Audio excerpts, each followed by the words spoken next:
الله وبركاته.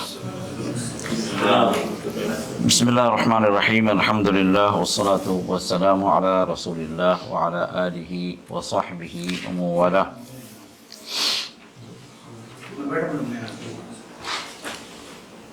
حاضرین محترم، برادران اسلام، معزز سامعین، معزز مشاہدین،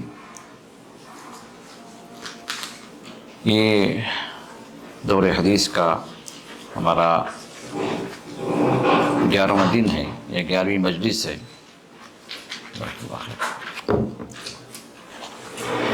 جیسے کہ معلوم ہے کہ یہ کتاب جامع السنہ رسول اللہ صلی اللہ علیہ وسلم کی صحیح احادیث پر مشتمل ہے، جو 37 احادیث کی کتابوں سے ان صحیح احادیث کو جمع کیا گیا ہے، اور اس کتاب کے اندر 3980 احادیث موجود ہیں، جن میں سے 3471 احادیث بخاری اور مسلم کے اندر موجود ہیں، اور باقی 509 احادیث بخاری اور مسلم کے علاوہ دوسری احادیثی کتابوں کے اندر صحیح احادیث جمع کی گئی ہیں، جو اس کتاب کے اندر کل ملا کر 3980 احادیث بنتی ہیں۔ ان میں سے الحمدللہ ہم پڑھ چکے ہیں 332 احادیث کو، ہم اس سے پہلے کی مجالس میں الحمدللہ اللہ کی توفیق سے پڑھ چکے ہیں۔ اللہ تعالی ہمیں عمل کی بھی توفیق عطا فرمائے، اور رسول اللہ صلی اللہ علیہ وسلم سے محبت کی بنیاد پر آپ کے ساتھ جنت الفردوس میں ہم سب کو جمع فرمائے، آمین یا رب العالمین۔ اب ہم آگے چلتے ہیں۔ باب کراہتی کثرت السؤال، حدیث نمبر 333۔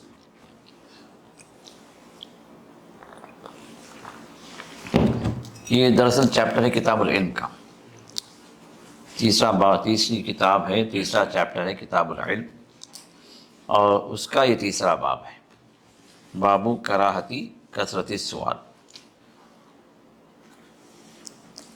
کثرت سے سوال کرنے کی ناپسندیدگی ہے۔ صرف سوال کرنا، عمل کے لیے نہیں، عمل کے لیے سوال کرنا الگ چیز ہے، لیکن سوال کرنا کیا ہے؟ ایک تو عمل کرنے کا کوئی مقصد نہیں ہے، صرف ایسے سوال کرتے جاؤ۔ دوسرا ہے کہ سامنے والے کا اختبار لیں، اس عالم کا اختبار، اس عالم کو جو ہے دیکھیں بھائی کیا کتنا ہے معلوم ہے، دیکھو یہود آ کر سلام اسی طرح سوال کرتے تھے اللہ کے رسول سے۔ اور اسی طرح تعجیزی کا مطلب کیا ہے؟ ایسے سوالات کرو کہ بولتی بند ہو جائے، ہاں بولنا ان کے لیے ممکن نہ ہو، عاجز کرنے والے سوالات کرو۔ تو اس طرح کے سوالات سے شریعت میں ناپسند کیا گیا، اس طرح کے سوالات کو، بلکہ اللہ تعالیٰ نے بھی منع کیا، جیسے آگے بات آئے گی۔ ہاں کوئی انسان جو ہے عمل کے لیے کسی عالم سے سوال کرتا ہے، وہ جو ہے ممدوح ہے، وہ جو ہے قابل تعریف ہے، بلکہ مطلوب ہے، کیونکہ علم کے بغیر انسان عمل نہیں کر سکتا۔ تو یہاں جو مراد ہے ویسے ہی جو بغیر کسی عمل کے مقصد کے سوالات کرتے جانا، یا سامنے والے کے علم کی گہرائی کو ناپنے کے لیے، یا علماء کو ڈیگریڈ کرنے کے لیے، یا جو ہے ان کی شان میں ان کو اختبار یا ان کو امتحان دینے کے غرض سے، تو اس طرح کی چیزیں جو ہیں یہ منع کی گئی ہیں۔ تو آئیے ہم احادیث کی طرف چلتے ہیں۔ 333 خا میم بخاری مسلم عن انس رضی اللہ عنہ قال سألوا النبی صلی اللہ علیہ وسلم حتی احفوہ فی المسئلہ، کچھ لوگوں نے رسول اللہ صلی اللہ علیہ وسلم سے سوال کیا، اتنا زیادہ سوال کیا کہ انہوں نے سوال میں بہت ہی زیادتی کر دی، زیادہ سوال کرنے لگے۔ فخرج حین زاغت الشمس، جب سورج کو زوال ہوا تو رسول اللہ صلی اللہ علیہ وسلم تشریف لائے، فصلی الظہر، آپ نے ظہر کی نماز ادا فرمائی۔ ظہر کے بعد فقام علی المنبر، پھر آپ ممبر پر کھڑے ہو گئے۔ یہ دیکھیے جمعے کا خطبہ نہیں ہے، تو امام ممبر استعمال کر سکتا ہے، جمعے کے علاوہ بھی کسی کوئی ضروری کام ہے لوگوں کو جمع کر کے ممبر پر وہ کوئی نصیحت کر سکتا ہے۔ فقام علی المنبر، رسول اللہ صلی اللہ علیہ وسلم نے کئی ایک مرتبہ جو ہے اس طرح واقعات ثابت ہیں، غیر جمعہ بھی آپ نے ممبر پر کھڑے ہو کر کئی باتیں فرمائی۔ تو یہاں پر بھی آپ فقام علی المنبر، ممبر پر آپ کھڑے ہوئے، فذکر الساعہ، تو پھر آپ نے قیامت کا ذکر کیا۔ وذکر 333 وذکر ان بین یدیہا امورا عظاما، پھر آپ نے جب قیامت کا ذکر کیا تو قیامت سے پہلے کی کئی بڑی بڑی نشانیاں آپ نے ذکر فرمائی۔ ثم قال، پھر آپ نے فرمایا، اب یہ لوگ سوال کر رہے تھے نا، تو آپ نے فرمایا کہ من احب ان يسأل عن شيء فليسأل، جو اب مجھ سے سوال کرنا چاہے سوال کر لے۔ فوالله لا تسألوني عن شيء إلا أخبرتكم به ما دمت في مقامي هذا، آپ نے فرمایا کہ اللہ کی قسم تم جو کچھ بھی پوچھو گے اس وقت، اس مقام پر جب میں کھڑا ہوں یہاں پر، اس وقت تم جو بھی پوچھو گے میں اس کا جواب دوں گا۔ اور رسول اللہ صلی اللہ علیہ وسلم نے بات جو غصے میں کہی کہ لوگوں کے جو پوچھنا جو ہے آپ کو بہت گراں گزرا، تو آپ نے فرمایا کہ چلو پوچھو جی، کیا پوچھنا ہے پوچھو۔ جیسے بولتے ہیں نا لوگ، اب کسی کو چیلنج کرتے ہیں تو میدان میں اتر جاتے ہیں، تو گیا اس طرح کا مسئلہ تھا۔ تو رسول اللہ صلی اللہ علیہ وسلم غصہ ہوئے تھے، اور پھر ممبر جب آپ کھڑے ہوئے تو آپ نے فرمایا اب جسے پوچھنا ہے پوچھو، اب جو پوچھو گے میں جواب دوں گا۔ تو پھر جو ہے فاکثر الناس البکاء، پھر لوگ جو رسول اللہ صلی اللہ علیہ وسلم کی حالت دیکھ کر، غصہ دیکھ کر، کچھ صحابہ جو رونے لگے، انہیں خوف ہوا کہیں رسول اللہ صلی اللہ علیہ وسلم کچھ ایسی بات نہ کہہ دیں کہ جو ہمارے لیے خرابی کی ہو یا عذاب کی ہو یا اللہ کی ناراضی کی بات ہو۔ تو بعض صحابہ جو رونے، بہت سارے صحابہ رونے لگے۔ وہ اکثر ان یقول، لیکن رسول اللہ صلی اللہ علیہ وسلم بار بار کہہ رہے تھے وہاں پر چلو پوچھو، اب جب پوچھنا ہے پوچھو۔ فجعلت انظر یمینا وشمالا، حضرت انس فرماتے ہیں تو میں دائیں بائیں دیکھنے لگا، اب اللہ کے رسول پوچھو پوچھو پوچھو، تو میں دیکھا بھی کس کی کیا حالت ہے، کون کیا پوچھنے جاتا ہے، تو دائیں بائیں میں دیکھنے لگا۔ فَإِذَا كُلُّ رَجُلٍ لَافٌ رَأْسَهُ فِي ثَوْبِهِ يَبْكِي، تو میں دیکھ رہا تھا کہ ہر آدمی اپنا رومال جو ہے لپیٹے ہوئے سر کو رو رہا تھا۔ تو اس ایسے موقع پر فقام الیہ رجل، تو ایک آدمی اٹھا اور کہا این مدخلی یا رسول اللہ، میں کہاں جاؤں گا، جنت یا جہنم میں؟ فقال النار، تو جہنمی ہے، کیونکہ وہ آدمی جو ہے سچے ایمان والا نہیں تھا، وہ منافق انسان تھا۔ اللہ کے رسول نے فرمایا کہ تو النار، تو جہنم میں جائے گا۔ فقال عبداللہ بن حذافہ السہمی، عبداللہ بن حذافہ السہمی جو ہے یہ صحابی اٹھے، وَكَانَ إِذَا لَاحَ يُدْعَى إِلَى غَيْرِ أَبِيهِ، تو ان کے ساتھ کبھی جس سے جھگڑا ہو جاتا تو وہ جو ہے کہتا تھا کہ تو اپنے باپ کا بیٹا نہیں ہے، تیرا باپ کوئی اور ہے۔ تو ان کو جو اصل میں شک ہو، اس وقت ڈی این اے ٹیسٹ وغیرہ نہیں تھا نا، تو ان کو شک ہو گیا کہ جو ہے میں واقعتاً جو ہے میں اپنے باپ ہی کا بیٹا ہوں، میرے ماں باپ جو ہے شریف النفس ہیں، میں نجیب الطرفین ہوں، یا پھر کچھ میرے ساتھ کچھ مسئلہ ہو گیا، میں کسی اور کا بیٹا ہوں۔ تو اب انہوں نے تاکہ اللہ سے فرمایا کہ پوچھو پوچھو، تو آپ نے فرمایا کہ یا رسول اللہ یا نبی اللہ من ابی، لوگ تو میرے باپ کے بارے میں بہت کچھ کہتے ہیں ادھر ادھر کی باتیں، تو میرے باپ کون ہیں؟ فقال ابو کا حذافہ، آپ نے فرمایا کہ تمہارے باپ حذافہ ہیں، مطلب عبداللہ بن حذافہ السہمی ہے نا، تو جس طرح جو مشہور ہوئے تھے، پکارے جاتے تھے، آپ نے تصدیق فرمائی کہ تمہارے باپ جو ہے حذافہ ہیں۔ ثم اکثر ان یقول، پھر جو ہے آپ وہاں پر پھر پوچھتے رہے، کس کو کیا پوچھنا ہے پوچھو، سلونی۔ فبرک عمر علی رکبتیہ، تو عمر رضی اللہ عنہ اپنے گھٹنوں کے بل آپ بیٹھ گئے اور کہا رضینا باللہ ربا، اللہ کے رسول کے غصے کو ٹھنڈا کرنے کے لیے فرمایا رضینا باللہ ربا، ہم اللہ تعالیٰ کے بحیثیت رب ہونے سے ہم راضی ہیں، وبالاسلام دینا، اور اسلام ہمارا دین رہے اس سے بھی ہم راضی ہیں، وبمحمد رسولہ، اور محمد صلی اللہ علیہ وسلم اللہ کے رسول ہیں اس سے بھی ہم راضی، ہم نے قبول کیا۔ نعوذ باللہ من الفتن، اور ہم اللہ کی پناہ چاہتے ہیں فتنوں سے، فیصلہ کیونکہ اللہ کے رسول نے فتنوں کا ذکر کیا نا اس کے قیامت سے پہلے کی۔ تو فرمایا فسکت، پھر رسول اللہ صلی اللہ علیہ وسلم خاموش ہو گئے، آپ کا غصہ ٹھنڈا ہو گیا۔ ثم قال اولا، بربادی ہے اس کے لیے، والذی نفس محمد بیدی، اور اللہ تعالیٰ کی قسم ہے، نے رسول اللہ صلی اللہ علیہ وسلم نے فرمایا کہ جس کے ہاتھ میں محمد کی جان ہے اس کی قسم ہے، نے اللہ کی قسم ہے، لقد عرضت علی الجنة والنار آنفا فی عرض هذا الحائط، ابھی اس مقام پر مجھے جنت اور جہنم پیش کی گئی اسی دیوار کے سامنے۔ گویا پورا منظر جو ہے جنت کا بھی میرے سامنے تھا، جہنم کا بھی میرے سامنے تھا، تو اسی وجہ سے صحابی نے پوچھا کہ میں کہاں ہوں، کہ تو جہنم میں، میں اسے دیکھ رہا ہوں کہ تو جہنم میں۔ تو یہ معجزہ تھا رسول اللہ صلی اللہ علیہ وسلم کے ساتھ۔ پھر فرمایا کہ فلم اراک اليوم فی الخیر والشر، جس طرح آج مجھے خیر و شر دکھایا گیا، یعنی جنت کی نعمتیں، جنت کے احوال اور جہنم کے عذاب، جس طرح خیر اور شر کو آج میں نے دیکھا، کبھی نہیں دیکھا۔ تو یہ جو ہے رسول اللہ کا معجزہ تھا۔ اور یہاں پر جو چیز جو ہے ہمارے چیپٹر سے متعلق ہے، کیا ہے؟ لوگوں کا کثرت سوال کرنا۔ رسول اللہ صلی اللہ علیہ وسلم کو ناگوار گزرا، تو آپ کے ساتھ اللہ تعالیٰ نے اس وقت یہ معجزہ ظاہر فرمایا۔ 334 خامیم عن ابی موسیٰ الاشعری رضی اللہ عنہ قال سئل النبی صلی اللہ علیہ وسلم عن اشیاء کریہہا، رسول اللہ صلی اللہ علیہ وسلم سے کچھ ایسے سوالات پوچھے گئے کہ آپ نے اس کو پسند نہیں فرمایا۔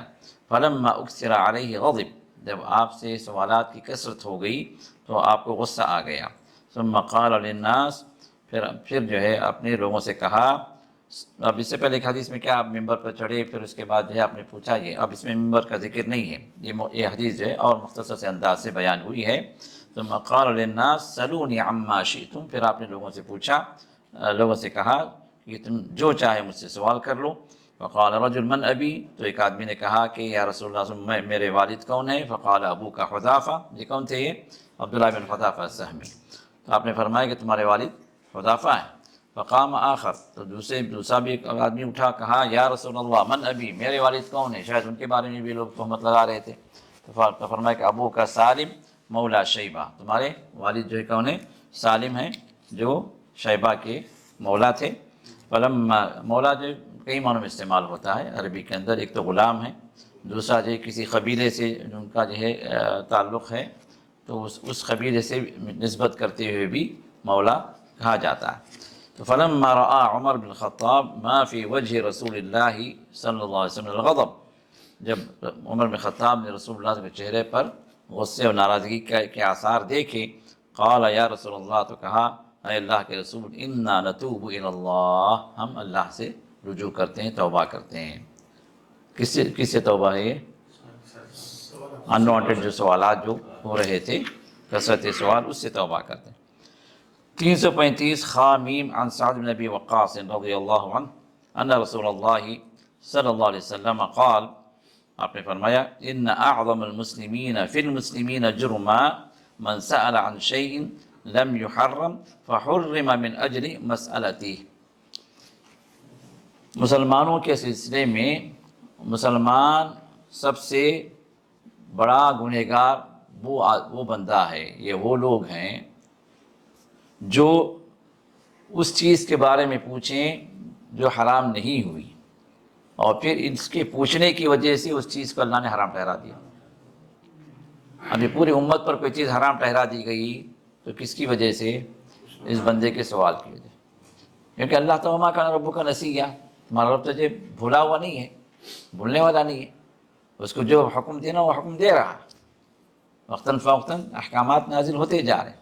لیکن کسی کے پوچھنے سے کوئی چیز حرام ہوئی ہے تو سبب کون بنا؟ وہ پوچھنے والا بنا۔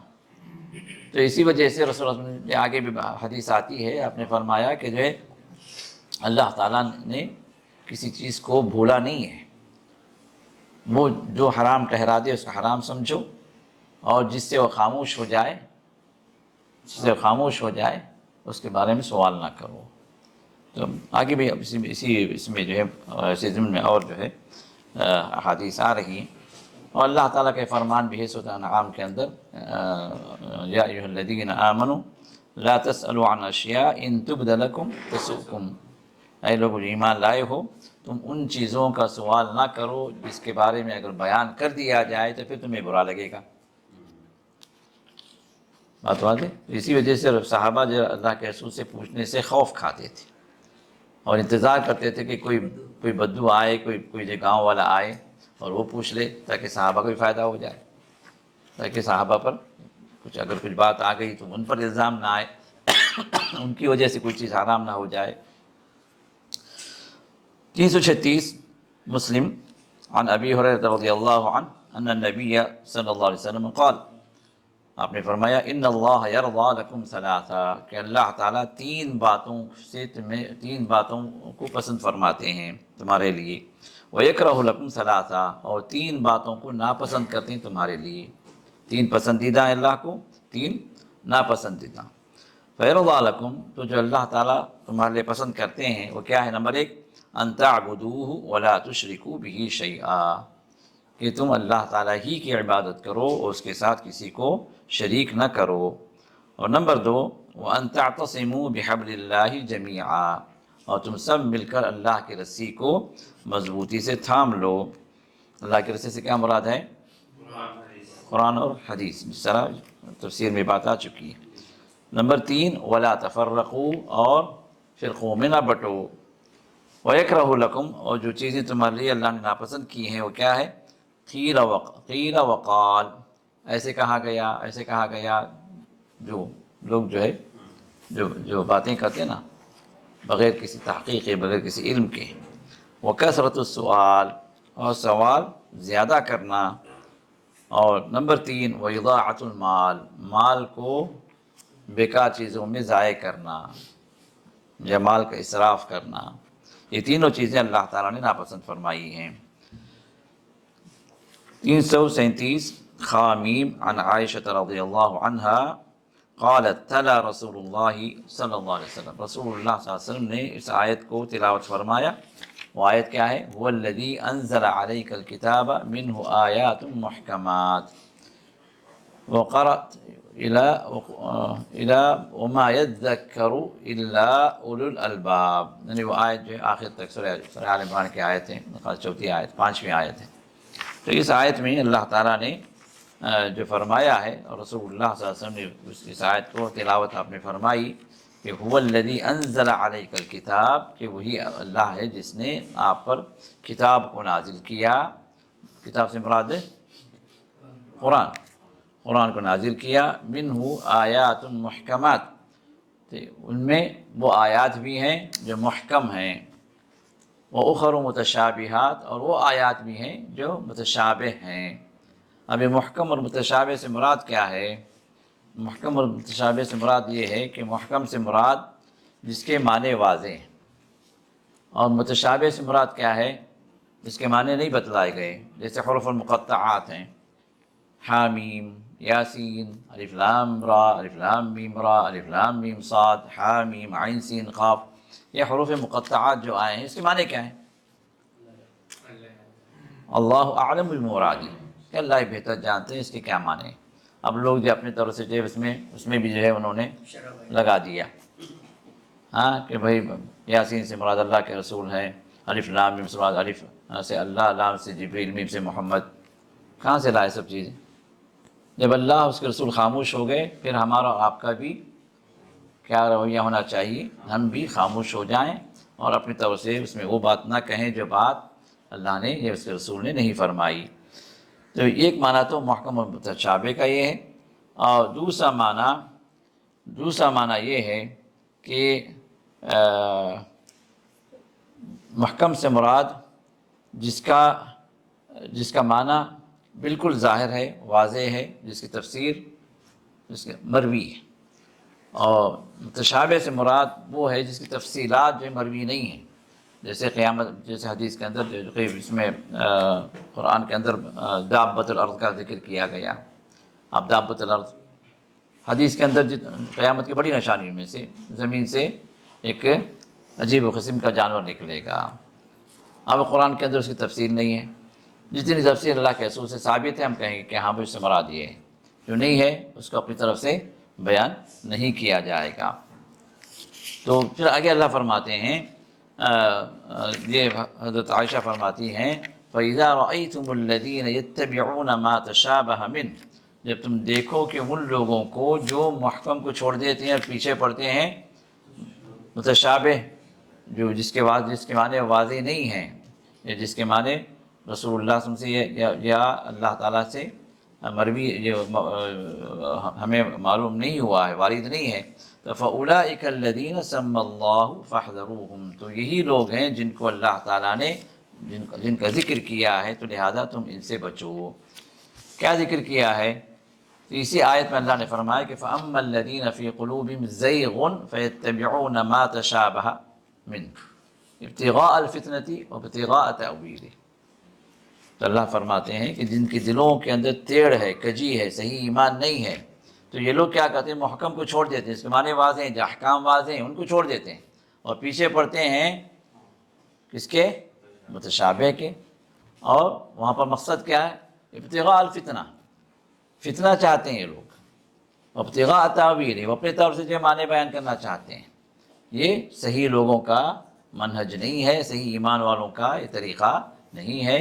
جو لوگ اہل باطل ہیں ان کے پاس یہ چیز ہیں، جیسے جب صوفیہ حضرات ہیں متشابہ کے پیچھے پڑھ کر جو اپنی تفسیریں بیان کرتے ہیں، اپنے اللہ نور السماوات والارض، اللہ تعالیٰ آسمان و زمین کا نور ہے، اب وہاں پر جو اس نور کا جو ہے اپنے طور سے چکا چلاتے ہیں، نور کی حدیثیں بیان کرتے ہیں، جھوٹی حدیثیں، ہاں، بلکہ یہاں تک کہ جو بعض جو ہے پیروں کو سنا گیا بھائی اللہ کا نور جو ہے، تم دیکھے اللہ کے نور کو؟ نہیں دیکھے نا، تم مجھے دیکھ لو، یہ نور موجود ہے۔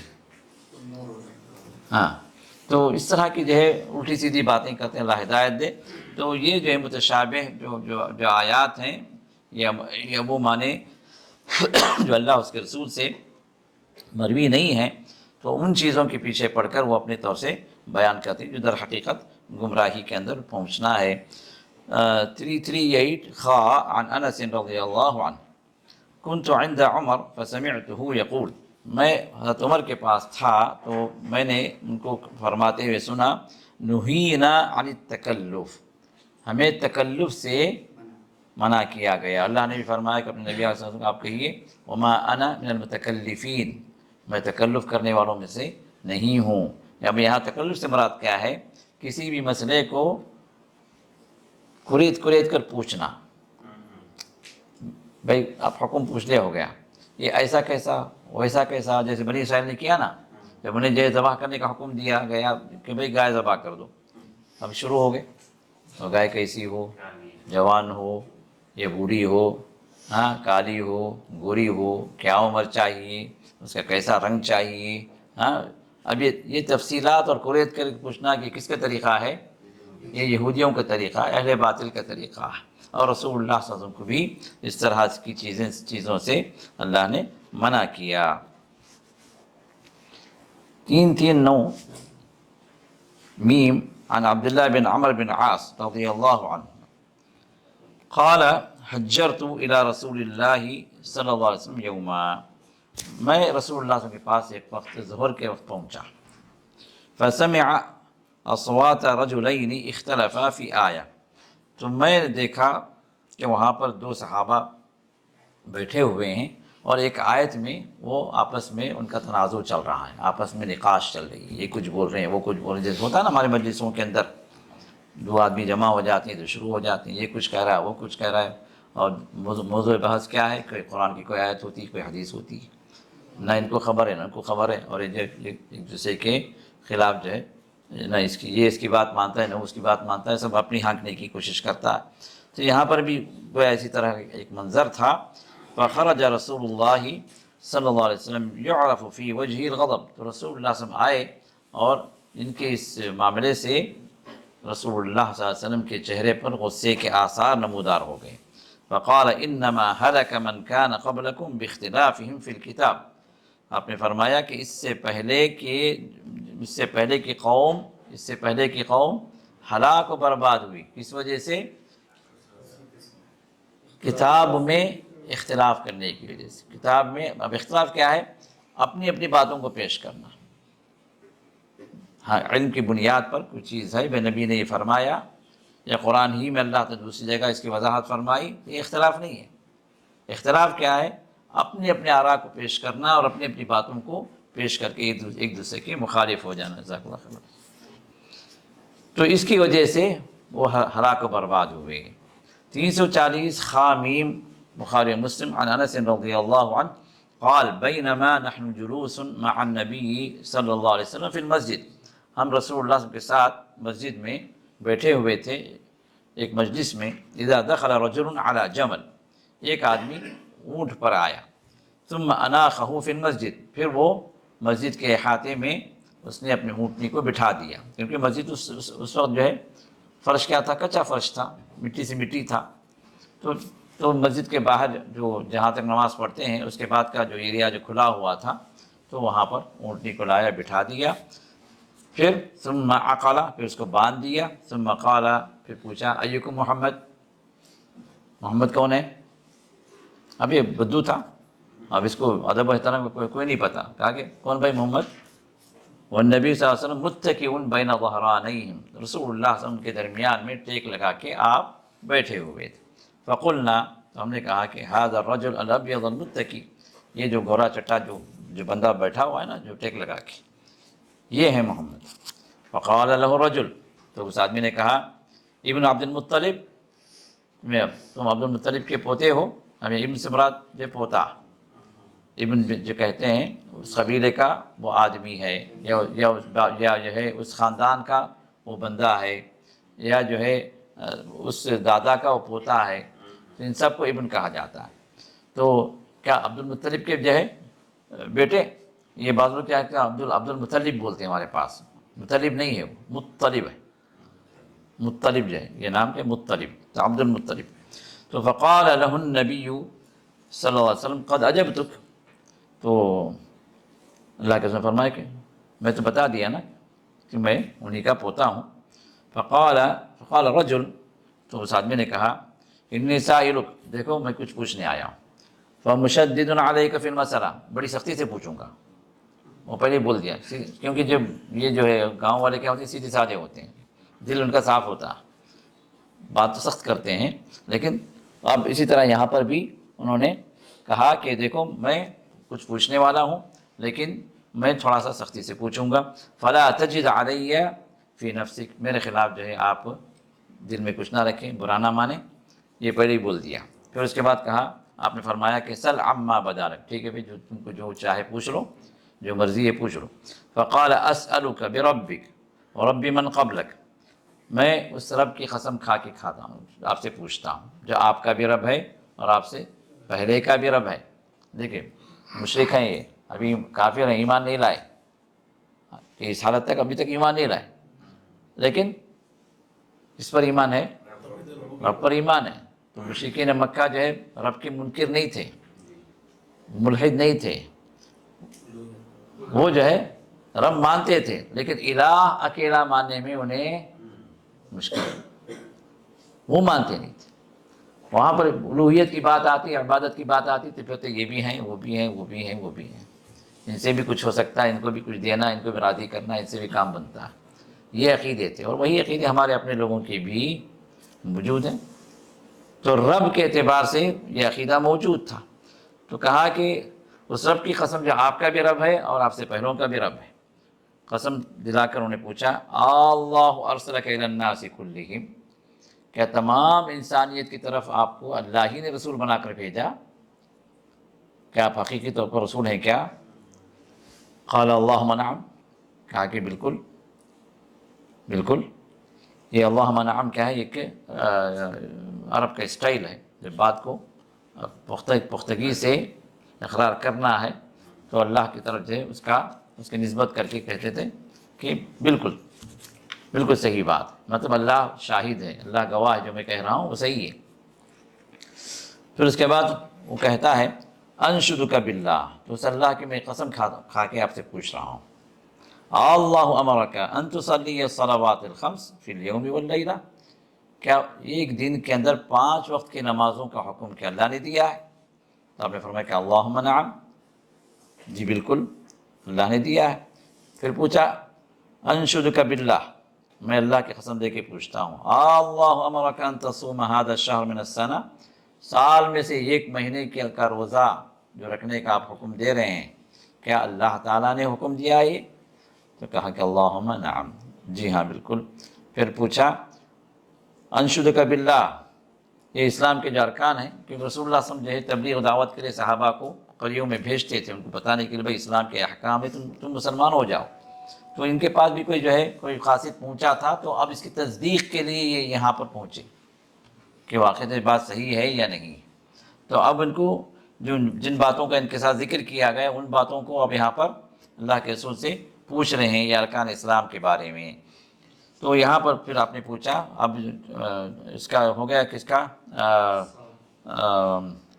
اللہ کے رسول کی رسالت کے بارے میں پوچھ لیے، اور نمازوں کے بارے میں پوچھ لیے۔ اب اس کے بعد زکوٰۃ کے بارے میں پوچھ رہے ہیں، اللہ امرک ان تأخذ هذه الصدقة من اغنیائنا فتقسمها على فقرائنا، کیا یہ اللہ ہی کا حکم ہے کہ جو ہمارے مالوں میں سے صدقہ لیا جائے، ہمارے اغنیاء میں سے جو مالدار ہیں، اور وہ صدقہ جو ہے ہمارے غریبوں میں تقسیم کیا جائے؟ فقال النبی صلی اللہ علیہ وسلم اللہم نعم، جی ہاں اللہ ہی نے حکم دیا۔ تو جب تصدیق ہو گئی، اللہ کے رسول سے پوچھ لیا، فقال الرجل آمنت بما جئت به، کہ جو آپ لائے ہیں، جو احکام، جو شریعت، میں اس پر ایمان لایا، ہم یہ مسلمان ہو جاتے۔ پھر اس کے بعد فرماتے ہیں وَأَنَا رَسُولُ مَنْ وَرَائِي مِنْ قَوْمِي، اور میرے پیچھے جو قوم ہے، میرا قبیلہ جو ہے، میں ان کی طرف سے میں یہاں پر حاضر ہوا ہوں، مطلب ان کا نائب ہوں میں پوری قوم کا، کیونکہ وہ قوم کے سردار تھے۔ پھر فرمایا انا ضمام بن ثعلبہ، میرا نام جو ہے ضمام بن ثعلبہ ہے، جو بنو سعد بن بکر کے وہ رئیس تھے، وہ سردار تھے۔ تو اس میں جو پوچھا گیا ہے توحید اور رسالت، اور اس کے بعد نماز اور زکوٰۃ، کیا چھوٹ گئی؟ اور رمضان کے روزے بھی ہے نا، وہ بھی ہے۔ جو چھوٹا کیا ہے؟ حج، تو اس میں اس کا ذکر نہیں ہے، کیوں؟ کیوں جی؟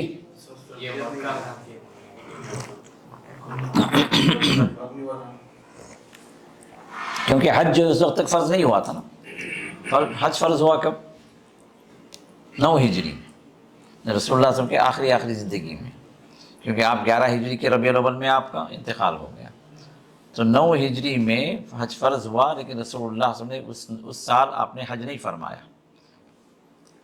ہاں، ہمارے بنگالی بھائی جو بولتے ہیں میں حج پڑھنے جاتا ہوں، ہاں، تو اس کا مطلب تو ان کے زبان میں ہم کہیں تو رسول اللہ صلی اللہ علیہ وسلم نے 9 ہجری میں حج نہیں پڑھا، پھر حج کب پڑھے؟ 10 میں، تو 10 ہجری میں آپ نے حج کیا، اور 11 ہجری مطلب حج کے بعد 10 ہجری حجۃ الوداع کا موقع، حج کا مہینہ کون سا ہے؟ ذی الحجہ، جو 12واں مہینہ ہے، تو 10 ہجری کا آخری مہینہ، اس کے بعد واپس جب آئے تو آپ محرم سفر، یہ 2 مہینے ہی آپ جو ہے بقید حیات، تیسرے مہینے میں آپ کا انتقال۔ تو اس وقت تک چونکہ حج فرض نہیں ہوا تھا، اس لیے حج کا یہاں پر کوئی ذکر نہیں ہے۔ ولی مسلم عن انس، اور مسلم کے اندر حضرت انس سے یہ روایت ہے، فرمایا نہینا فی القرآن ان نسأل رسول اللہ صلی اللہ علیہ وسلم عن شیء، ہمیں قرآن میں اس بات سے منع کیا گیا کہ ہم رسول اللہ صلی اللہ علیہ وسلم سے کچھ پوچھیں۔ وہ آیت میں نے ذکر کیا نا سورۃ الانعام کی، لا تسألوا عن اشیاء، تم ان چیزوں کا سوال نہ کرو، ان تبد لکم تسؤکم، کہ اگر اس کا حکم بیان کر دیا جائے تو پھر تمہیں مشکل ہوگی، تمہیں برا لگے گا، تمہیں مشقت ہو جائے گی عمل کرنے میں۔ تو فَكَانَ يُعْجِبُنَا أَن يَجِيءَ الرَّجُلُ مِنْ أَهْلِ الْبَادِيَةِ الْعَاقِلِ، تو ہمیں بہت پسند یہ بات آتی تھی کہ کوئی بندہ باہر سے آئے، ایک عقل مند بندہ، اور جو ہے وہ سوال کرے، فَيَسْأَلُهُ وَنَحْنُ نَسْمَعُ، پھر وہ سوال کرے اور ہم جو ہے اس اللہ کے رسول کا جواب سنیں۔ فَجَاءَ رَجُلٌ مِنْ أَهْلِ الْبَادِيَةِ، تو ایک گاؤں والے ایک صحابی یہ آئے، فقال یا محمد، تو وہ پوچھا کہ اے محمد، اتانا رسولک، دیکھیں میں نے جو کہا نا کہ رسول اللہ صلی اللہ علیہ وسلم جو اپنے قاصدوں کو بھیجتے تھے دعوت کے لیے، دعات کو بھیجتے تھے اپنے گاؤں کے اندر، تو وہ یہ کہہ رہے ہیں کہ اتانا رسولک، آپ کا جو ہے قاصد آیا ہمارے پاس میں، فزعم لنا اور اس کا دعویٰ یہ ہے کہ انک تزعم ان اللہ ارسلک، کہ آپ جو دعویٰ کر رہے ہیں کہ اللہ نے آپ کو بھیجا، آپ کو رسول بنایا۔ فقال صدق، تو اللہ کے رسول فرمائے کہ جی ہاں بالکل سچ کہا ہے اس نے، اور میں اللہ کا رسول ہوں۔ تو اس نے کہا فمن خلق السماء، آسمان کس نے پیدا کیا؟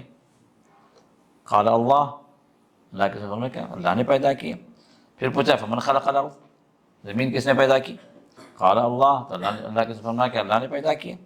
قال فمن نصب هذه الجبال وجعل فيها ما جعل، یہ پہاڑوں کو کس نے جو ہے اس نے نصب کیا ہے، کس نے گاڑا ہے زمین کے اندر، اور جو کچھ بھی اس کے اندر موجود ہے کس کا، کون خالق ہے اس کا؟ قال اللہ۔ تو اب انہوں نے کہا فبالذی خلق السماء خلق السماء وخلق الارض ونصب هذه الجبال اللہ ارسلک، تو اس اللہ کی قسم جس نے، یہ اس ذات کی قسم جس نے آسمان کو پیدا کیا، جس نے زمین کو پیدا کیا، ان پہاڑوں کو جو ہے نصب کیا، اس کی قسم کھا کے میں آپ سے پوچھتا ہوں کیا آپ کو اللہ نے رسول بنا کر بھیجا ہے؟ تو آپ نے فرمایا کہ نعم، ہاں اللہ نے مجھے رسول بنا کر بھیجا۔ پھر کہا کہ وزعم رسولک ان علینا 5 صلوات فی یومنا ولیلتنا، یہ آپ کا جو قاصد ہے یہ بھی بول رہا تھا کہ ہم پر جو ایک دن کے اندر 5 نمازیں فرض ہیں۔ قال صدق، کہا کہ اسے سچ کہا۔ قال فبالذی ارسلک اللہ امرک بہذا، تو اس اللہ کی قسم جس نے آپ کو رسول بنا کر بھیجا ہے، کیا اللہ تعالیٰ نے اس کا حکم دیا ان 5 نمازوں کا؟ قال نعم، آپ نے فرمایا کہ جی ہاں۔ پھر فرمایا وزعم رسولک، ہاں آپ کا رسول یہ بھی بول رہا تھا کہ ان علینا زکاۃ فی اموالنا، کہ ہمارے مالوں کے اندر زکوٰۃ بھی ہمیں نکالنا ہے۔ آپ نے فرمایا کہ صدق، بالکل صحیح کہا۔ فرمایا کہ فبالذی ارسلک اللہ امرک بہا، یہ تھوڑے سادے مزاج کے بھی ہوتے تھے، تھوڑی موٹی عقل کے بھی ہوتے تھے، تو ایک ہی بات کو وہ چاہتے تھے کہ تاکیدی انداز سے اور یقینی طور پر معلوم ہو جائے۔ تو پھر وہ پوچھتے ہیں، سوال کرتے ہیں، قسم دلاتے ہیں اللہ کے رسول کو کہ جس نے آپ کو بھیجا رسول بنا کر، اس کی قسم میں کھا کر پوچھتا ہوں کہ اللہ امرک بہذا، کہ اللہ تعالیٰ اسی نے آپ کو حکم دیا ہے زکوٰۃ کا؟ تو آپ نے فرمایا کہ نعم۔ وزعم رسولک ان علینا صوم شہر رمضان فی سنتنا، تو آپ کا جو قاصد جو تھا اس نے یہ بھی ہمیں بتایا کہ رمضان کے روزے سال میں ایک بار جب رمضان آئے گا تو رمضان کے روزے بھی ہمیں رکھنا ہے۔ آپ نے فرمایا کہ صدق، بالکل سچ کہا۔ پھر پوچھا کہ جس اللہ نے آپ کو رسول بنا کر بھیجا ہے، کیا اسی اللہ نے ان روزوں کا بھی حکم دیا ہے؟ تو آپ نے فرمایا کہ نعم۔ پھر فرمایا کہ وزعم رسولک ان علینا حج البیت من استطاع الیہ سبیلا، آپ کے جو قاصد ہیں انہوں نے یہ بھی بیان کیا ہے کہ جو بیت اللہ تک پہنچنے کی استطاعت رکھے اس پر حج بھی لازم ہے۔ تو اس کا مطلب کیا ہوا؟ یہ کب کا واقعہ ہے؟ 9 ہجری کے بعد کا واقعہ۔ تو اللہ کے رسول نے فرمایا کہ بالکل صحیح ہے، حج بھی فرض ہے جس کے پاس استطاعت ہو۔ تو اب وہ آدمی یہ پوچھنے کے بعد، تصدیق کرنے کے بعد، معلومات تو آ گئی تھی، انفارمیشن پہنچ گئی تھی، اب وہ انفارمیشن صحیح ہے یا غلط ہے، اللہ کے رسول کی طرف نسبت کر کے یہ بات کہی جا رہی ہے، تو اس کو ویریفائی کرنے کے لیے صاحب پہنچے تھے۔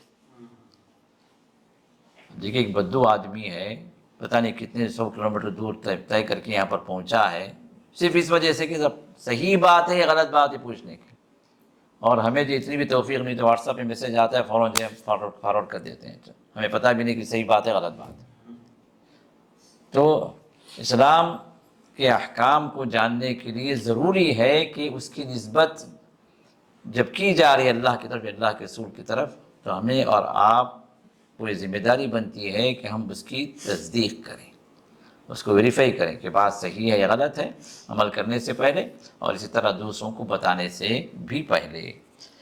تو اب وہ واپس ہوئے اور لیکن واپس ہوتے ہوئے وہ کہنے لگے والذی بعثک بالحق، جس نے آپ کو حق کے ساتھ بھیجا ہے اس کی قسم کھا کے میں کہہ رہا ہوں لا ازید علیہن ولا انقص منہن، جو باتیں میں نے ذکر کی ہیں آپ سے اور آپ نے جس کی تصدیق کی ہے، نہ اس پر میں کچھ زیادہ کروں گا نہ اس میں کچھ کمی کروں گا، یہ کہہ کر واپس چلے گئے۔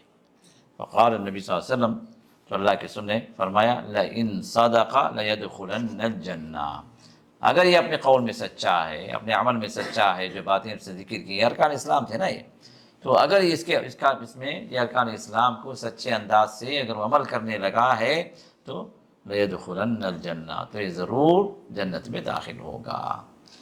تو ارکان اسلام بنیاد ہے، ارکان اسلام بنیاد ہے انسان کو اسلام میں باقی رکھنے کے لیے، اور جو ان کو جو ہے پابندی سے ان ارکان کو ادا کرے گا انشاءاللہ اللہ کی جنتوں میں داخل ہوگا۔ 341 خامیم عن ابی ہریرہ رضی اللہ عنہ ان النبی صلی اللہ علیہ وسلم قال دعونی ما ترکتکم، مجھے چھوڑ دو، مجھے چھوڑ دو اسی پر جو میں تمہارے درمیان میں چھوڑا ہوں، تم کو جو بتایا ہوں اسی پر رہ جاؤ، مجھ سے زیادہ سوال مت کرو۔ انما ہلک من کان قبلکم بسؤالہم واختلافہم علی انبیائہم، تم سے پہلے کے لوگ جو ہلاک و برباد ہوئے، اللہ کا عذاب نازل ہوا کس وجہ سے کہ وہ کثرت سوال کرتے تھے، پھر اس کے بعد وہ انبیاء سے اختلاف بھی کرتے تھے، بھئی ایسا کیسا، اللہ نے ایسے کیوں حکم دیا، اس کی کیا وجہ ہے، کیوں اللہ نے ایسے نہیں فرمایا۔ تو انبیاء پر اعتراضات اور سوال کی کثرت یہ جو ہے انہیں ہلاک و برباد کر دیا۔ تو آپ نے فرمایا کہ فَإِذَا نَهَيْتُكُمْ عَنْ شَيْءٍ، دیکھیں اصول دے دیا ہمیں، فرمایا فَإِذَا نَهَيْتُكُمْ عَنْ شَيْءٍ فَاجْتَنِبُوهُ، اگر میں تمہیں کسی چیز سے روکوں تو کیا کرو، رک جاؤ۔ اللہ کے رسول نے فرمایا رکو، رک گیا، حرام ہے حرام ہے، اللہ نے منع کر دیا، منع کر دیا، قصہ ختم۔ آپ اس کے اندر مت کرے دو، کیا وجہ، یہ وجہ کیوں ہے، ایسا کیوں نہیں ہوا، ویسا کیوں نہیں، حکم مل گیا عمل کرنا۔ وَإِذَا أَمَرْتُكُمْ بِأَمْرٍ، جب میں تمہیں کسی معاملے کا حکم دوں، کرنے کی بات کہوں، فَأْتُوا مِنْهُ مَا اسْتَطَعْتُمْ، تو جتنا تمہاری طاقت میں ہے، تمہاری قدرت میں ہے، اتنا تم بجا لاؤ۔ اب اللہ تعالیٰ نے نماز کا حکم دیا، ٹھیک ہے، نماز ادا کرنا ہے، لیکن ایک آدمی جو ہے، ایک آدمی سفر میں ہے، اب وہ کیا کرے، قصر کرے، قصر کرے۔ تو جتنا طاقت میں ہے، اب ایک آدمی جو بیمار ہے، نہیں کھڑا ہو سکتا، تو کیا کرے، بیٹھ کر پڑھے۔ استطاعت اللہ تعالیٰ نے جتنی دی ہے اس اعتبار سے اس حکم کو بجا لانا ہے۔ یہ روایت بخاری کی ہے، اور مسلم کی روایت میں کیا ہے، خطبنا رسول اللہ صلی اللہ علیہ وسلم فقال، رسول اللہ صلی اللہ علیہ وسلم ایک مرتبہ اپنے خطبہ دیا، پھر فرمایا یا ایھا الناس، اے لوگو، قد فرض اللہ علیکم الحج فحجوا، یہ حجۃ الوداع کے موقع پر رسول اللہ کا خطبہ تھا، تو آپ نے سب فرمایا اے لوگو، اللہ نے تم پر حج کو فرض کیا ہے تو لہذا حج کرو۔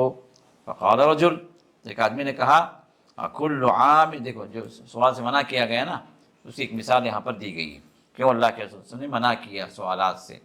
فرمایا ایک آدمی نے کہا کل عام یا رسول اللہ، جب اللہ کے رسول نے فرمایا کہ اللہ نے تم پر حج کو فرض کیا تو لہذا حج کرو، اب ایک آدمی اٹھتا ہے اور کہتا ہے کہ اے اللہ کے رسول، کیا ہر سال ہمیں حج کرنا ہے، ہاں کیا ہر سال ہمیں حج کرنا ہے؟ تو رسول اللہ تھوڑی دیر خاموش ہو گئے، پھر فرمایا، پھر وہ 3 مرتبہ پوچھا، آپ نے خاموشی اختیار کر لی، جواب نہیں دیا، تو پھر پوچھا، خاموش رہے، پھر پوچھا کیا ہر سال ہے حج؟ تو رسول اللہ 3 مرتبہ پوچھنے کے بعد آپ نے فرمایا لو قلت نعم لوجبت ولما استطعتم، اگر میں ہاں کہہ دوں تو تم پر ہر سال واجب ہو جائے گا، اور یہ تم کر نہیں پاؤ گے۔ صحیح بات ہے نا، سال میں حج کرنے کے لیے جب آدمی جو زندگی بھر جو پونجی جمع کر رہا، اب ہر سال کا حج اگر ہو جاتا تو ہوتا کیا، ہر ایک مشقت ہو جاتی۔ تو پھر آپ نے فرمایا ذرونی ما ترکتکم، جتنا میں نے تمہیں بتایا ہے، جو کچھ علم میں تمہارے لیے چھوڑ رہا ہوں اسی پر رہ جاؤ، اور مجھ سے سوالات نہ کرو۔ فَإِنَّمَا هَلَكَ مَنْ كَانَ قَبْلَكُمْ بِكَثْرَةِ سُؤَالِهِمْ وَاخْتِلَافِهِمْ عَلَى أَنْبِيَائِهِمْ، جس سے پہلے کے لوگ جو ہلاک و برباد ہوئے اس کی وجہ کیا تھی، ان کے سوال کی کثرت تھی، اور معلوم ہونے کے بعد پھر انبیاء پر ان کے اعتراضات تھے۔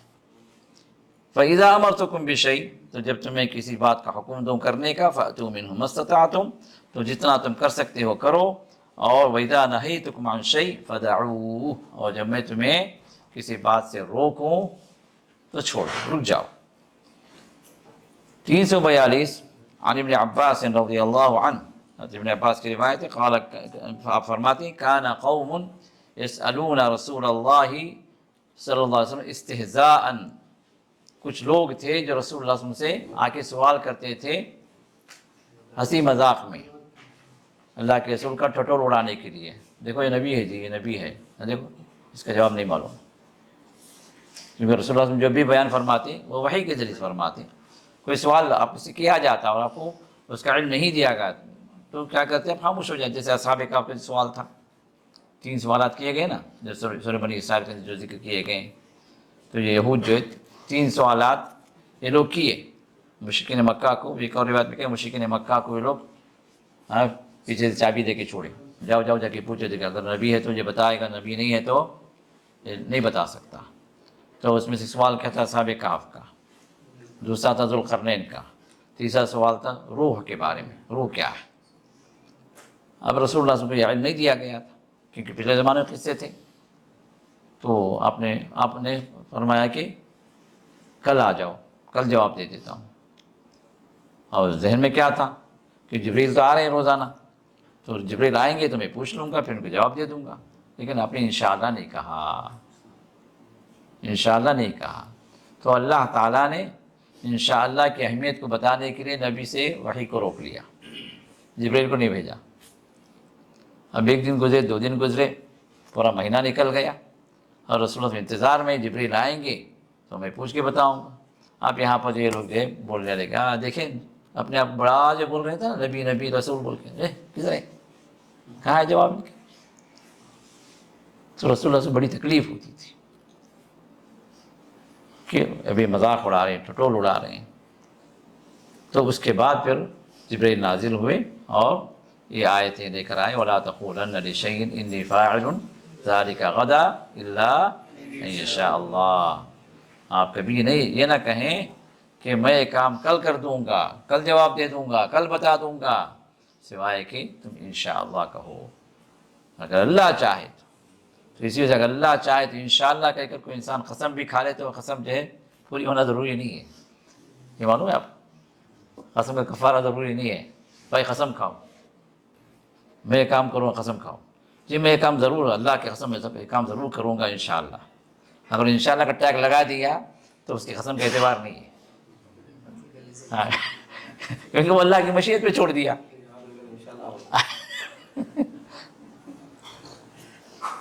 کسی کا قرض باقی ہے، اب جا کے پوچھتے ہیں تعال بکرا عورتی کا انشاءاللہ، اب عورتی کا انشاءاللہ وہ انشاءاللہ یہ ختم ہو گیا، میں تو بول رہا اللہ جب چاہے دے گا۔ اب کل آپ پہنچتے ہیں تو اللہ نے نہیں چاہا، میں نہیں دیا، میں کیا کر سکتا؟ تو یہ جو ہے انشاءاللہ کا مسئلہ ہے۔ تو یہاں پر اب یہ ٹھٹول اڑانے کے لیے، مذاق اڑانے کے لیے اللہ کے رسول سے سوالات پوچھتے تھے۔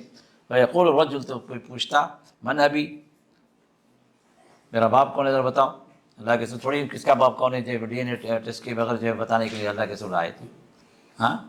تو کوئی پوچھتا کہ میرا باپ کون ہے، کوئی پوچھتا کہ تضل ناقتہ این ناقتی، میری اونٹنی گم گئی ہے، ذرا بولو ذرا میری اونٹنی کہاں ہے، ہاں۔ تو سوالات جو ہے ایسے جو کیا کہتے ہیں سوال تافہ جو کہتے ہیں نا، بگڑے پڑے سوالات، ہاں، جو اللہ کے رسول کا مذاق اڑانے کے لیے جو پوچھتے تھے، تو اس طرح کے سوالات۔ تو اللہ تعالیٰ نے آیت نازل فرمائی، یا ایھا الذین آمنوا، اے لوگوں جو ایمان لائے ہو، لا تسألوا عن اشیاء، ان چیزوں کے بارے میں نہ پوچھو، ان تبد لکم، اگر تم پر ظاہر کر دیا جائے تو پھر وہ تمہیں برا لگے۔ اب جیسے جو وہ آدمی پوچھا نا کہ میں کہاں ہوں، میں کہاں جاؤں گا، این مدخلی، تو آپ نے کیا فرمایا؟ النار۔ اب بیچارہ خواہ جو اپنے آپ کو جہنمی بنا لیا ہے نا۔ تو اس طرح کے سوالات جو انسان کو گھاٹے میں ڈال دیں یا انسان کو اس کا نتیجہ پریشان کن ملے، تو ایسے سوالات سے گریز کرنے کا حکم دیا گیا۔ 343 خا عن زبیر بن عدی، زبیر بن عدی ان سے یہ تابعی ہیں، تو ان سے مروی ہے کہ سأل رجل ابن عمر، ایک آدمی عبداللہ بن عمر سے سوال کیا، کس کے بارے میں سوال کیا؟ عن استلام الحجر، حجر اسود کو بوسہ دینا یا کہ چھونا، بوسہ دینا تقبیل ہے، استلام کیا ہے؟ چھونا، چھو کے آپ چوم لیں، ہاتھ پہنچا، ہاتھ لگائیں، چوم لیں، کوئی لکڑی اکڑی ہے، لکڑی کو ادھر لگائیں اور لکڑی کو چوم لیں، کوئی کپڑا وپڑا ہے، کپڑا اس پر ڈالیں، اس کپڑے کو چوم لیں، یہ اصطلاح ہے، ٹھیک ہے۔ لیکن کچھ بھی نہیں ہے، آپ دور سے ہیں، ہاتھ ہوں ہلائے، جو چوم لیے، یہ ان کی فلائنگ کیسز ان کے جو ہے، ان کے اپنے خاندان ان کے قوم کے ہیں، یہ اسلام کے نہیں، ٹھیک ہے۔ تو اشارہ کر کے جو چومنا نہیں ہے، صرف اشارہ کرنا ہے، لگ گیا اس کو تو پھر چومیں۔ تو جب ان سے پوچھا کہ حجر اسود کو چومنے کے بارے میں، فقال رأیت رسول اللہ صلی اللہ علیہ وسلم یستلمہ ویقبلہ، فرمایا کہ دیکھو میں نے رسول اللہ صلی اللہ علیہ وسلم کو دیکھا، میں خود دیکھا ہوں کہ اللہ کے رسول نے اس کو چھوا بھی ہے اور چوما بھی ہے۔ قال ارأیت ان زحمت ارأیت ان غلبت، تو کہا کہ آپ کی کیا رائے ہے اگر جو ہے میں رش میں پھنس گیا، رش زیادہ ہو گیا، اگر میں کیسے اس کا استعلام کروں؟ آپ کی کیا رائے ہے اگر جو ہے میں مغلوب ہو گیا وہاں پر ایک کام کرنے کے لیے، میں آگے نہیں بڑھ سکا، تو کیا آپ کی کیا رائے ہے؟ تو انہوں نے کہا کہ ارأیت اجعل ارأیت بالیمن، یہ ارأیت آپ کی کیا رائے جو پوچھو نا، یہ رائے کی چیزیں تم یمن میں چھوڑو، مطلب دین میں رائے نہیں ہے۔ فرمایا رأیت رسول اللہ صلی اللہ علیہ وسلم یستلم ویقبل، میں نے اللہ کے رسول کو دیکھا کہ آپ نے استلام بھی کیا ہے اور تقبیل بھی کیا ہے، چوما بھی ہے، بس اتنا ہی، یہ سنت ہے، کر سکتے کرو، نہیں کر سکتے چھوڑو۔ اب یہاں پر آپ کی کیا رائے ہے، یہ رائے جو یمن میں پھینکو، مطلب اس کا کوئی جو ہے دخل نہیں ہے شریعت کے اندر کسی کی رائے کا۔ تو اسی لیے دین کا جو سوال اگر کیا جائے تو یہ پوچھیں اللہ اس کے رسول کا کیا حکم ہے، یہ نہ پوچھیں کہ بھئی آپ کی کیا رائے، کہ دین میں رائے دینے کا کسی کو حق نہیں ہے، کسی کو حق نہیں ہے۔ یہ اور بات ہے کہ کوئی چیز منصوص نہیں ہے، قرآن حدیث میں واضح نہیں ہے، تو ویسی کوئی چیز پوچھی جا رہی ہے تو علماء جو ہے اپنے اجتہاد سے، جو متمکن علماء ہیں، جو اس قابل ہیں، تو جو فقہا، تو وہ جو اپنی رائے سے کوئی چیز کو پیش کریں، وہ اجتہادی بات ہوگی، اس پر آپ عمل کریں یا نہ کریں اس پر آپ کو کوئی گناہ نہیں ہے، لیکن اللہ کے رسول سے کوئی بات آ گئی آپ عمل نہ کریں تو گنہگار ہے۔ تو دین اللہ اس کے رسول کا ہے، کسی کے کہنے کا، کسی کے رائے پر کوئی چیز ہماری دین کی ڈیپینڈنٹ نہیں ہے۔ یہ باب تو یہ چیپٹر ختم ہوا۔ اس کے بعد چوتھا چیپٹر ہے کتاب الاسلام والایمان والاحسان، وہ چیپٹر جو اسلام کے بارے میں ہے، ایمان کے بارے میں، احسان کے بارے میں۔ یہ تین چیزیں کیا ہیں؟ ہاں، دین کے مراتب ہیں، بارک اللہ فیکم، دین کے مراتب ہیں۔ تو پہلا مرتبہ اسلام کا ہے، دوسرا مرتبہ ایمان کا ہے، تیسرا مرتبہ احسان کا ہے۔ گویا تین سیڑھیاں ہیں آپ کے دینی مراتب کو ایلیویٹ کرنے کا۔ پہلی سیڑھی کیا ہے؟ اسلام ہے، یہ اس کے بعد ایمان، پھر اس کے اوپر احسان کا درجہ ہے۔ تو اس کا مطلب یہ ہوا کہ جو اسلام کو قبول نہیں کیا وہ ایمان کے درجے پر نہیں پہنچ سکتا، جو اسلام اور ایمان کو تسلیم نہیں کیا وہ احسان کے درجے پر نہیں پہنچ سکتا۔ تو احسان کے درجے پر آنے کے لیے ایمان بھی لازمی ہے اور اسلام بھی لازمی ہے۔ اور یہاں پر یہ بات بھی معلوم ہوئی کہ اسلام ایک الگ چیز ہے، ایمان ایک الگ چیز ہے۔ اسلام ظاہری اطاعت کا نام ہے اور ایمان باطنی تسلیم اور تصدیق کا نام ہے۔ اور احسان کیا ہے؟ وہ درجہ ہے جس کے اندر انسان ایسی عبادت کرے گویا وہ خود اللہ کو دیکھ رہا ہے، یا کہ یہ شعور پیدا کرے کہ وہ اپنی عبادت، اس کی عبادت کو اللہ تعالیٰ دیکھ رہے ہیں۔ تو اب یہاں پر ان دین کے مراتب کے سلسلے میں بات شروع ہوئی ہے، اس سلسلے میں جو احادیث صحیح احادیث ہیں ان کو جمع کیا گیا ہے۔ تو یہاں پر پہلا چیپٹر کیا ہے؟ باب تعریف الاسلامی ولوازمی، اس بات کا، اس چیز کا بیان جو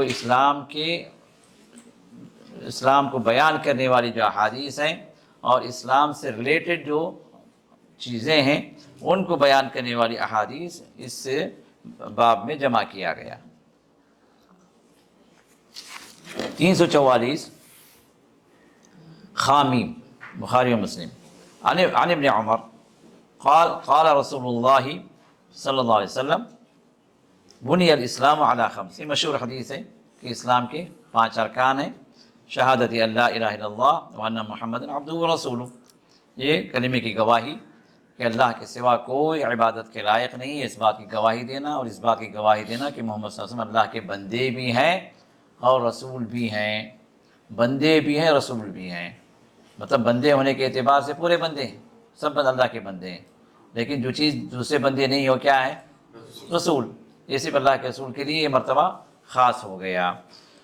تو وَإِقَامِ الصَّلَاةِ، اور نماز کا قائم کرنا، وَإِيتَاءِ الزَّكَاةِ، زکوٰۃ کی ادائیگی، وَحَجِّ الْبَيْتِ، اور بیت اللہ کا حج کرنا، وَصَوْمِ رمضان، اور رمضان کے روزے.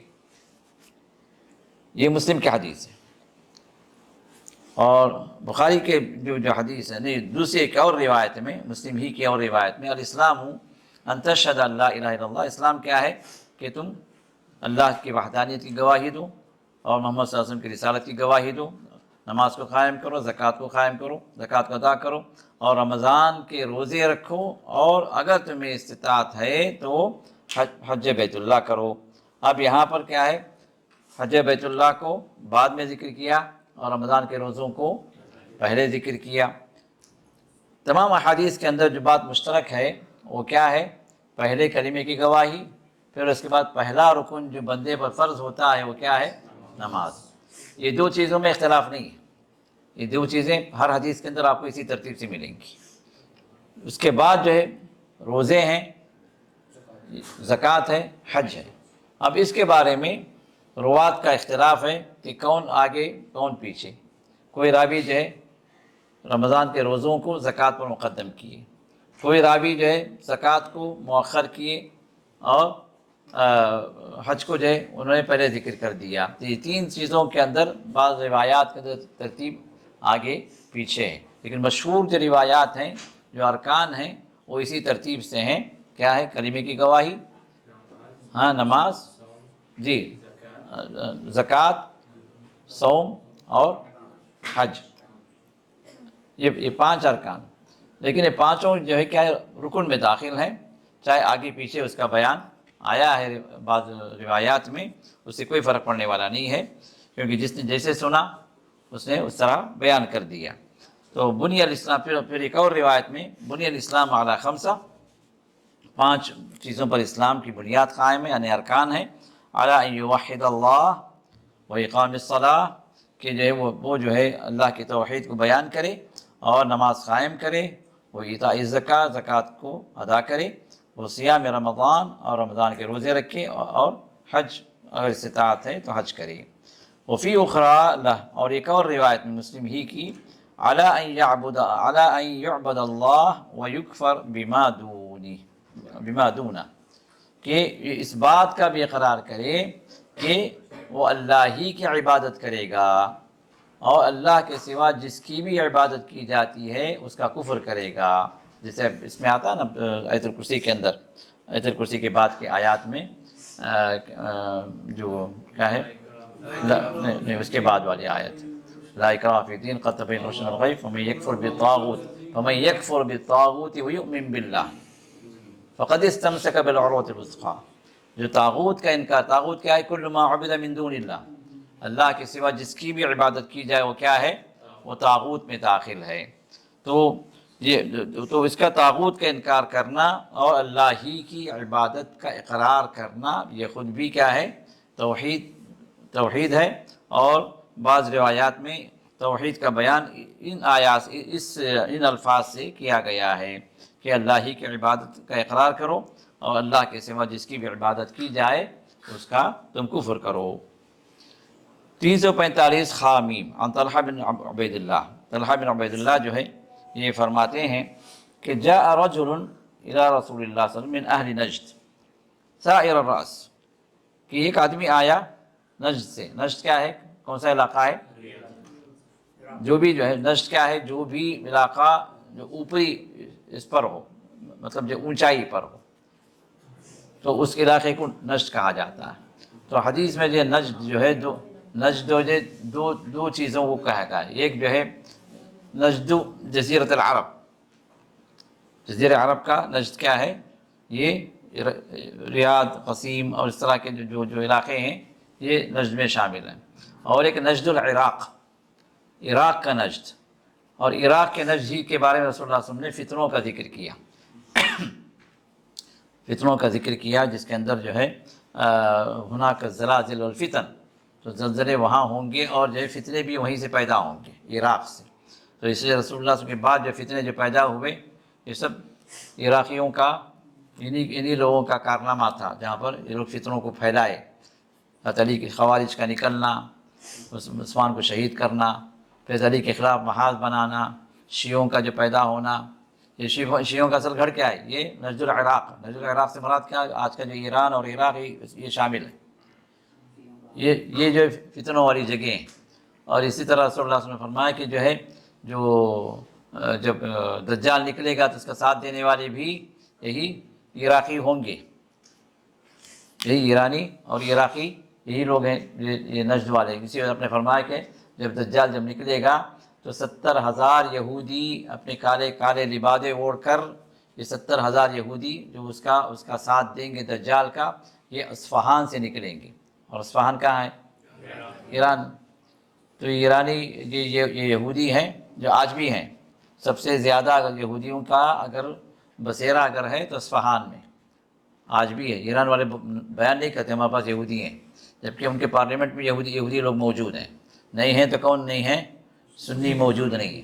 پورے تہران شہر کے اندر اس بار یہ خبر آئی ہے، پکی خبر ہے، پورے تہران سٹی کے اندر ایک سنی مسجد موجود نہیں، جبکہ یہودیوں کے معبد خانے موجود ہیں، ان کے شرک کے اڈے موجود ہیں، لیکن نہیں ہے تو سنیوں کی ایک توحید والوں کی ایک مسجد نہیں ہے۔ تو یہ یہودی جو ہیں یہ بھی یہاں پر نجد العراق سے انہی کا فتنہ ہوگا۔ تو آپ نے فرمایا کہ نجد العراق جو ہے یہ فتنوں کی سرزمین ہے، اور ہمارے انڈیا پاکستان میں جب نجد کا لفظ آتا ہے تو یہ بیان کرتے ہیں کہ یہ جو ہے